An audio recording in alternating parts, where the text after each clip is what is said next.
Hello everyone, welcome back to the Patel's e learning zone. मैं आज खुश हूँ क्योंकि आप सबके कारण मेरे YouTube चैनल के 200 सब्सक्राइबर्स हो गए हैं। तो इससे मेरे को कोई फ़र्क नहीं पड़ता, वैसे मैं कोई यूट्यूबर नहीं हूँ, but one type of motivation मिलता है कि चलो आप लोगों को कुछ तो समझ में आता होगा तो आप सब्सक्राइब कर रहे हो, सो थैंक्स अ लॉट। मेरे को ये मतलब एक कॉन्फिडेंस बढ़ता है इससे मेरा कि चलो जो भी मैं जिस तरीके से एक्सप्लेन कर रही हूँ आप लोग के लिए वो इजी टू अंडरस्टैंडिंग है। सो टाइटल देख के आप लोगों को पता चल गया होगा कि आप लोगों को आज मैं क्या सिखाने वाली हूँ। आज मैं आप लोगों को सम सिखाने वाली हूँ इस चैप्टर के, जो चैप्टर हमारा कंटिन्यू है, दैट इज लीनियर रिग्रेशन। सो मैंने आपको बोला था कल कि अगर आपने अभी भी को रिलेशन के सम्स नहीं किए हैं तो कर लेना। तो होप सो कि आप लोगों ने उसको एक बार रिवाइज कर लिए होंगे। सो आज हम मूव कर रहे हैं on the chapter number 3 and exercise 3.1 of GSEB text book. ठीक है, GSEB टेक्स्ट बुक का सम नंबर 1 हम देख रहे हैं आज। सम्स बहुत ही इजी है, ध्यान से रीड करना। सिर्फ आप 2-3 सम्स अच्छे से कर लोगे तो देन आप इजीली सारे सम्स को कंटिन्यू कर पाओगे। सो जो फर्स्ट सम है मैं रीड कर रही हूँ, आप लोग अपनी बुक में से रीड करो। सम number 1, from following data of the price in rupees and demand in 100 units of a commodity obtain the regression line of demand on price। Demand on price मतलब हमें इसमें y की x के ऊपर की रिग्रेशन लाइन फाइंड करनी है and also estimate the demand when price is ₹20। सो मैंने आपको शुरू से 2-3 दिनों से मैं बोल ही रही हूँ आपको कि हमको रिग्रेशन क्यों पढ़ना है। तो जब भी हमारे पास x के डेटा हैं, हमेशा होते हैं, डेफिनेटली होते हैं, जस्ट किडिंग।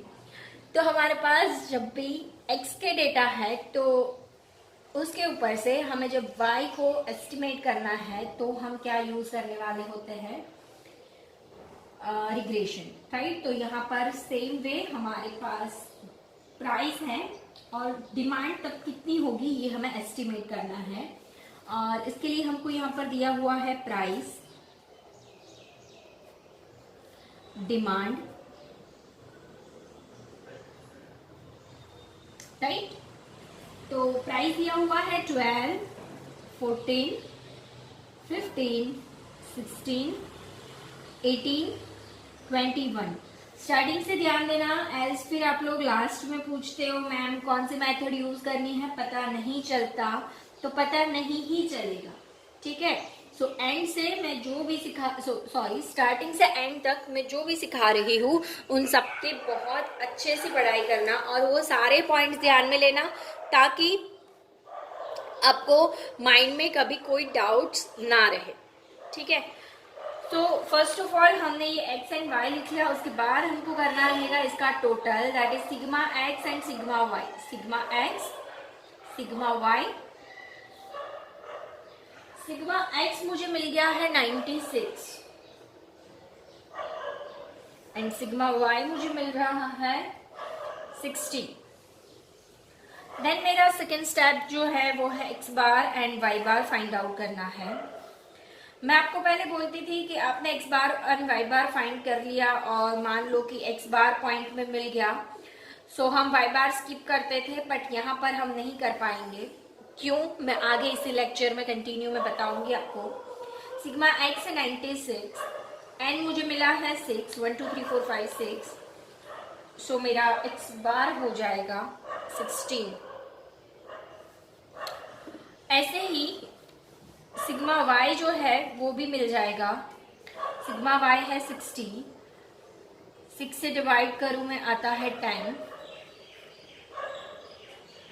अब ये दोनों ही मेरे को कैसे मिले हैं, without fraction, right.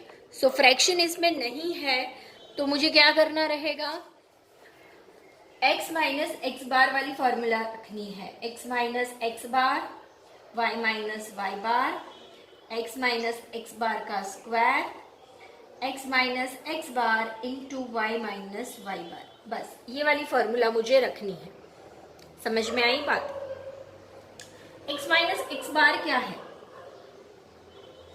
12 minus 16 is equals to -4, 14 is equals to -2, 15 is equals to -1, 16 is equals to 0, 18 is equals to 2 and 21 is equals to 5 and total हो जाता है मेरा sigma x minus X bar is equals to 0, right? समझ रहे हो ना? फिर मुझे चाहिए y माइनस वाई बार, तो 18 minus 10 is equals to 8, 12 is equals to 2, 10 is equals to 0, 8 is equals to -2, -3 and -5, 8 into 10 and ये तीनों का टोटल 10, मतलब plus minus same, y minus Y bar का टोटल 0 में। ठीक है, उसके बाद क्या करना है, अब मुझे इसका ना स्क्वायर करना है x माइनस एक्स बार का। हम यहाँ पे y माइनस वाई बार का स्क्वायर नहीं कर रहे हैं, बिकॉज हमारा जो फॉर्मूला है उसमें आप लोगों को मैंने कल बताया था कि फॉर्मूला में से पूरा जो y वाला स्टेप था वो निकल जाएगा। कोई भी फॉर्मूला है y वाला स्टेप निकल जाना है। सो 16, 4, 1, 0, 4, 25, 16 and 4, 20, 21 and 4, 25 and 25, sigma x minus X bar का टोटल मेरे को मिल गया है 50। ठीक है, और अब इसका दोनों का मल्टीप्लिकेशन, -32 -4, 0, 0, 2 into 3 -6 and -25, और करना है इसका total,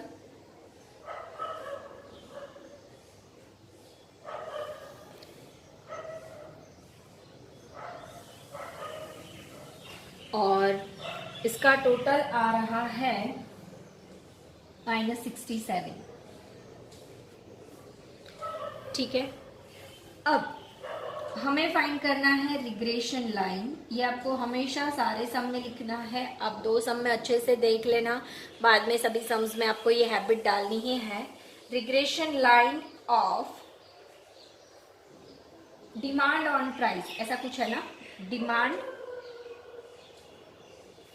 on price, price x है, डिमांड y है, सो y ऑन x वाली रिग्रेशन लाइन फाइंड करनी है।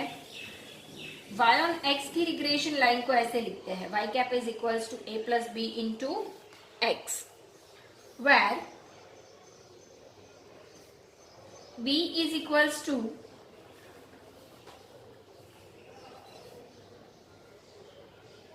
Sigma x minus X bar into Y minus Y bar upon sigma x minus X bar का स्क्वायर। यहाँ पे पहले under root करते थे r में, अब नहीं करना है। पहले इधर पूरा y वाला लिखते थे, अब नहीं लिखना है। -67 अपॉन 50 क्या मिला, -1.34। समझ में आया? क्लियर? पक्का? तो इतना अपने को b मिला। ये b को इंटरप्रेट करे तो इसका मतलब क्या है? तो इसका मतलब ये है, ये आपको नहीं लिखना है, ये जस्ट मैं इधर लिख रही हूं आपकी अंडरस्टैंडिंग के लिए। With increase in 1 unit in x, there will be decrease 1.34 unit in y। Decrease क्यों होना है? बिकॉज b नेगेटिव है। अगर b पॉजिटिव होता तो मैं इधर लिखती इंक्रीज इतने यूनिट इन y। समझ में आया? पता चला?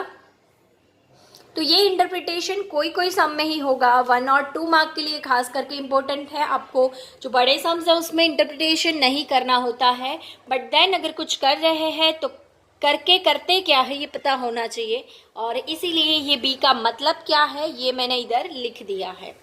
ठीक है, सारे सम्स में नहीं लिखूंगी, इसमें लिखा है, आप ध्यान से इसको रीड कर लेना। अब हमें फाइंड करना है ए। A is equals to y bar minus b into x bar। y bar हमने ऑलरेडी फाइंड कर लिया था। मैंने आपको बोला था कि अगर ये पॉइंट में आता है तब भी आपको ये फाइंड करना पड़ेगा। The reason behind this is the formula of A. A की फॉर्मूला के लिए आपके पास y bar and x bar का होना बहुत ही जरूरी है, और इसीलिए आपने x बार और y बार कंपल्सरी फाइंड करना ही है। क्लियर? सो y बार 10 है, b क्या है मेरा -1.34। माइनस है तो माइनस लिखना है, ये वाले माइनस से काम नहीं चलेगा।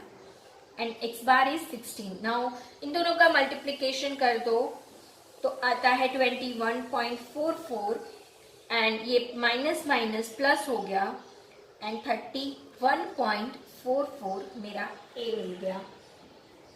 देन आफ्टर रिग्रेशन लाइन जो है वो कुछ ऐसे बनेगी, y cap is equals to a plus b into x.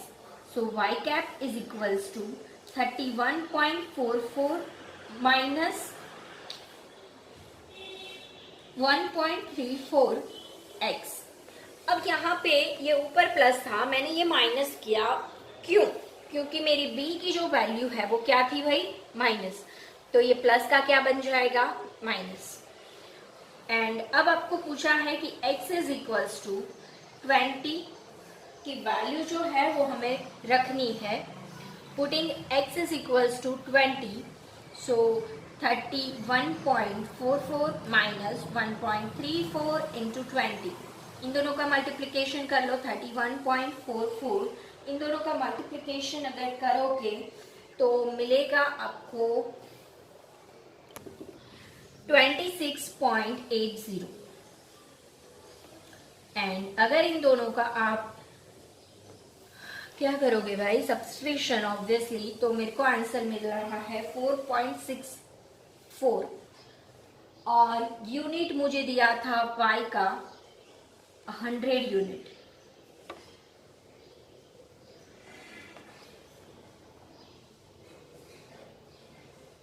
इसमें आपको यूनिट लिखना है, हम r वाले सम्स में नहीं लिखते थे, बट यहाँ पे आपको लिखना है विदाउट फेलियर। ठीक है? क्लियर? पता चला? आगे बढ़ू, सम नंबर 2 पे मूव करूं? पक्का समझ में आ रहा है ना? ठीक है, चलो। आप लोग बोलोगे कि मैम खुद ही पूछते हैं और खुद ही हाँ बोलते हैं, बट मैं क्या करूं? बोलो, आप लोगों ने किसी ने भी पूछा मेरे को डाउट? मैं हर बार बोलती हूँ आप कमेंट सेक्शन में डाउट अपने क्वेरीज सॉल्व कर सकते हो, कोई कमेंट नहीं करता है। मैं बोलती हूँ मेरे को पर्सनल कांटेक्ट करो, व्हाट्सएप पे भी आप कांटेक्ट कर सकते हो, आपके पास मेरा व्हाट्सएप नंबर भी है, बट आप मेरे को वहाँ पे भी अपने क्वेरीज एंड डाउट सॉल्व नहीं करवा रहे हो, तो मैं क्या करूँगी? मैं यही समझूंगी कि या तो आपको सब कुछ समझ में आ रहा है या तो आपको कुछ भी समझ में नहीं आ रहा है। अब आपको डिसाइड करना है कि फर्स्ट वाला पॉइंट है या सेकेंड वाला पॉइंट है। ठीक है ना? फिलहाल हम मूव करते हैं on some number 2। Some number 2 आप रीड करो मेरे साथ। To study the relationship between time of usage of car and its average annual maintenance cost, the following information is obtained. अब नॉर्मली क्या होता है, कार जितनी पुरानी उतना मेंटेनेंस कॉस्ट ज़्यादा लगता है। सिंपल, जब आपने फर्स्ट ईयर नई सी कार ली है तो उसका मेंटेनेंस कॉस्ट काफ़ी कम होता है। बट देन मान लो कि आपने कोई 10 ईयर पुराना ठाचरा लिया हुआ है, सो उसका मेंटेनेंस कॉस्ट ऑब्वियसली क्या होगा, ज़्यादा लगेगा। राइट फ्रेंड्स, सो मेंटेनेंस कॉस्ट डेफिनेटली उसके यूसेज के ईयर के ऊपर होती है। अब यहाँ पे आगे जो हमने सम किया वो प्राइस एंड डिमांड का था, जिनके बीच का जो रिलेशन होता है आप लोगों को वेरी वेल पता है, नेगेटिव होता है, और इसीलिए हमारा बी का आंसर नेगेटिव आया था।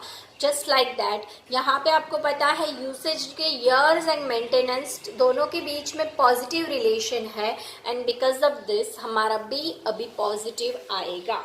ठीक है भाई, कोरोना पॉजिटिव नहीं, हाँ नॉर्मल वाला पॉजिटिव, मतलब प्लस साइन वाला पॉजिटिव। ठीक है, so sum number 2, exercise 3.1 of GSEB text book.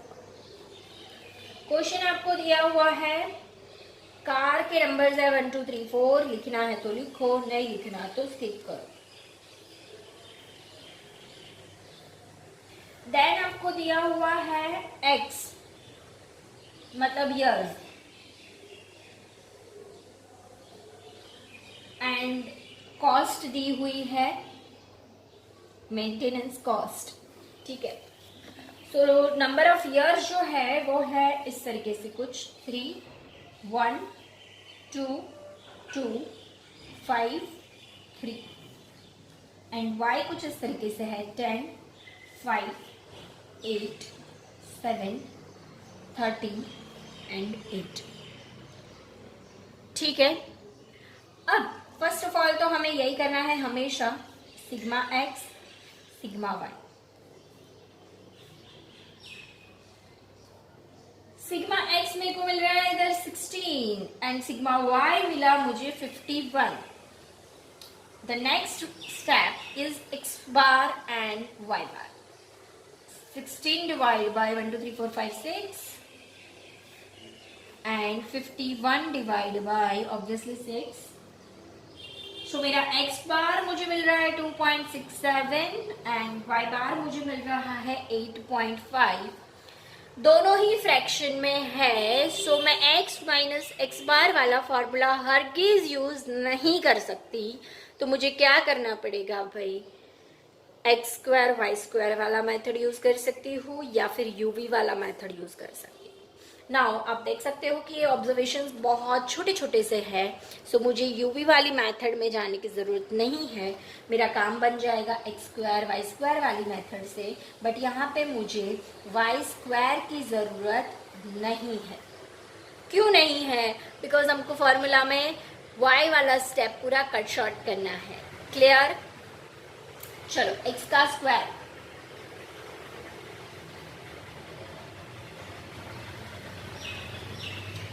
9 and 1 10, 10 and 25 35, 35 and 10 45 and 7 52।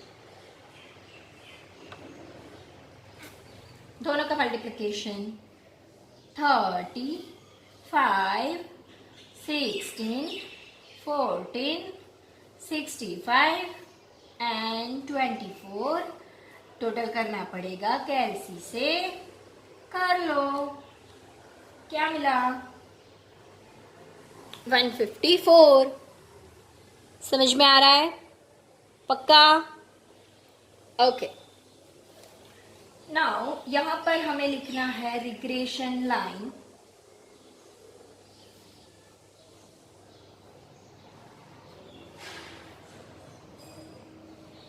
Of y on x। आपको क्वेश्चन में लिख के दिया है, नीचे आपने रीड किया। Obtain the regression line of y on x. Find estimate of average annual maintenance cost when the usage time of car is 5 years। मतलब आपको x is equals to 5 रख के y को estimate करना है, and also find its error। ये वाला सम ना इम्पोर्टेंट बोल सकते हैं, बिकॉज एरर फाइंड करने का हर एक सम में नहीं आता है। ठीक है, अब regression line y on x मतलब क्या होता है आपको पता होना चाहिए। y cap is equals to a plus B into X. समझ में आ रहा है ना? वेर मेरा b क्या है, n into sigma X Y minus sigma X into sigma Y upon under root नहीं है n into sigma X square minus sigma X into sorry minus sigma X का होल स्क्वायर, ठीक है, into था y minus Y bar वाला, sorry n into sigma Y square minus sigma Y का whole square वाला step पूरा निकल जाएगा। n इज इक्वल्स टू 6 है, सिग्मा एक्स वाई मुझे मिला 154, सिग्मा एक्स मुझे मिला 16, सिग्मा वाई मुझे मिला 51, 6 इंटू 52 माइनस सिग्मा एक्स मेरा है 16 और उसका स्क्वायर। अगेन आपको फॉर्मूला का जो अपना शॉर्टकट था वो लगाना है, शॉर्टकट वही का वही अप्लाई होगा। 6 into 154 m plus 16 into 51 m minus MRC press करो, क्या मिला बताओ, 108, कैसे जीरो कर दो, again 6 into 52 m plus 16 into 16 m minus MRC press करो, क्या मिला बताओ, 56। सो इसका मुझे आंसर मिल रहा है 1.93, 92 के बाद 86 है, सो ये हो जाएगा 93, ठीक है, समझ में आ रहा है ना? ओके, देन आफ्टर मुझे क्या करना है, a फाइंड करना है, a is equals to Y bar minus B into X bar. Y bar क्या है, ये रहा 8.5, b क्या है, ये रहा 1.93, प्लस है तो ये माइनस ही रहेगा, बट अगर ये माइनस है तो ये प्लस हो जाएगा, ठीक है ना? और इतना तो बेसिक्स आपको समझ में आना चाहिए भाई, नहीं आता तो आसपास में जाओ, कहीं ऐसे बच्चे ढूंढो कि जो 7 या 8 स्टैंडर्ड में पढ़ते हैं, वो आपको इजीली ये चीज एक्सप्लेन कर पाएंगे, ठीक है ना? तो आपको ना आप कितने पानी में हो ये भी पता चल जाएगा। मैं आपकी बेइज्जती नहीं कर रही हूँ, बट यस डेफिनेटली इतना तो आपको आना चाहिए भाई। एक्स बार 2.67, अब इधर बहुत सारे पॉइंट हो गए, जैसे कोई आईपी एड्रेस लिखा है, सो मैं इसको मल्टीप्लाई कर देती हूँ, ठीक है ना भाई, होशियार हूं मैं। 8.5 इन दोनों का मल्टीप्लीकेशन बताओ कितना आया, 5.15 है ना?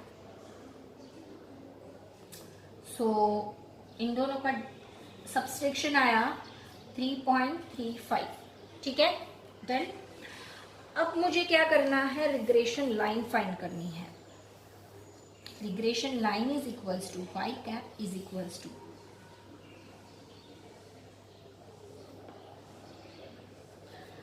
Y cap is equals to A plus B into X था, जिसमें मैं वैल्यू रखती हूँ ए की दैट इज 3.35, फिर बी की दैट इज 1.93, एक्स की वैल्यू तो एक्स ही रहेगी। Now putting x is equals to 5, बोला है ना एस्टिमेट करने का कि व्हेन यूसेज ईयर 5 इयर्स हो तो हमें कॉस्ट एस्टिमेट करनी है, ठीक है। सो x इज इक्वल्स टू मैं रख रही हूँ 5, सो 3.35 प्लस 1.93 इंटू 5, 3.35 इन दोनों का मल्टीप्लीकेशन बताओ तो भाई कितना आया, 9.65। सो दोनों का प्लस करो तो y कैप मुझे मिल गया 13, ठीक है। नाउ मुझे एरर फाइंड आउट करने का बोला है। एरर का फॉर्मूला कल बताया था, वाई आई माइनस वाई कैप आई, ठीक है। अब वाई कैप तो मैंने अभी फाइंड करके रखा, वाई आई क्या है। सो वाई आई अगर आप एक्स एंड वाई की कुछ पैर्स देखोगे तो समझ में आएगा कि व्हेन एक्स 5 था तो वाई उधर था 13, दिख रहा है ना भाई, व्हेन एक्स इज 5 तो y था 13, this is actual value whereas this is estimated value. So actual value में से एस्टिमेटेड वैल्यू माइनस करो, मुझे मिल गया 0। अगर मान लो कि ये कुछ जीरो के आसपास आता तो मेरी ये जो रिग्रेशन लाइन है वो ज्यादा ट्रस्टेबल होती। अब ये जीरो आया, दैट मीन्स ये बहुत ही ज्यादा ट्रस्टेबल है। अब मान लो कि ये कोई 5 7 8 9 आता, देन इन दैट केस ये मेरा जो जीरो है वो बहुत काम की चीज़ है। समझ में आता है? तो ये ज़ीरो जितना ज़्यादा आए वो आपके लिए बेटर है, बिकॉज ये ज़्यादा ट्रस्टेबल लाइन है, ऐसा बोल सकते हैं। बिकॉज वैन एक्चुअल में 5 था तो ये 13 ही था, और मैंने फार्मूला से एस्टिमेट किया तब भी ये 13 ही आया। एक चीज़ रह गई, दैट इज़ 13,000 इधर आपको लिखना है। यूनिट इसमें मिस नहीं करना है, बिल्कुल भी नहीं करना है। क्लियर? समझ में आ गया? पूरा पक्का? डेफिनेटली? ओके, अब वीडियो तो पूरा हो गया, अच्छे से शॉर्टकट्स भी सीख लिए, पूरा सम भी अच्छे से सीख लिया। Now turn the black thumb into blue, and if you don't subscribe my channel then please subscribe this. जय हिंद, जय भारत।